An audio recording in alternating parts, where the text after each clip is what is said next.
హైదరాబాద్ లో ఎడతెరిపి లేకుండా వర్షాలు కురుస్తున్న నేపథ్యంలో ప్రజలెవరూ బయటకు రావద్దని సూచించారు జీహెచ్ఎంసీ కమిషనర్ ఆమ్రపాలి. వాతావరణ శాఖ నగరానికి రెడ్ అలర్ట్ ప్రకటించిన నేపథ్యంలో ప్రజలు అప్రమత్తంగా ఉండాలని సూచించారు. రోడ్లపై నిలిచిన వరద నీటిలో పాదచారులు నడవొద్దని తెలిపారు. జీహెచ్ఎంసీ అధికారులు అలర్ట్ గా ఉన్నారని, అన్ని విధాల అవసరమైన చర్యలు తీసుకుంటామన్నారు. ఏవైనా ఇబ్బందులు కలిగితే కంట్రోల్ రూమ్ కు తెలియజేయాలన్నారు.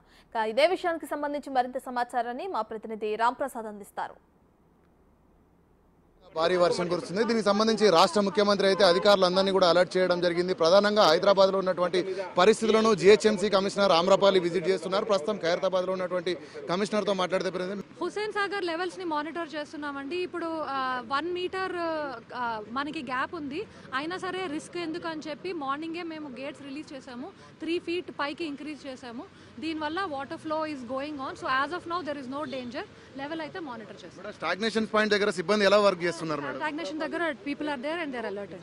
సో ఇది పరిస్థితి. మొత్తంగా చూసుకున్నట్లయితే హైదరాబాద్ వ్యాప్తంగా కూడా అన్ని శాఖల సమయంలో అయితే వాటర్కి సంబంధించి ఎలాంటి ఇబ్బందులు రాకుండా, వర్షం పడుతున్న నేపథ్యంలో ప్రజలు ఇబ్బంది పడకుండా అయితే ఇటు జిహెచ్ఎంసీ తరఫున చేపట్టాల్సినటువంటి అన్ని చర్యలను కూడా చేపడుతున్నామంటూ మనతో జిహెచ్ఎంసీ కమిషనర్ ఆమ్రపాలి చెప్తున్నారు. ఇప్పటికే రాష్ట్ర ముఖ్యమంత్రి ప్రత్యేకంగా అన్ని శాఖలకు ఆదేశాలు జారీ చేసిన నేపథ్యంలో సిబ్బంది అంతా కూడా రోడ్లపైనే ఉంటూ కూడా ఇటు వారి యొక్క విధులను నిర్వర్తిస్తున్నట్లయితే మనకు జిహెచ్ఎంసీ కమిషనర్ చెప్పడం జరిగింది. కెమెరామెన్ సంజుతో రాంప్రసాద్, బిగ్ టీవీ.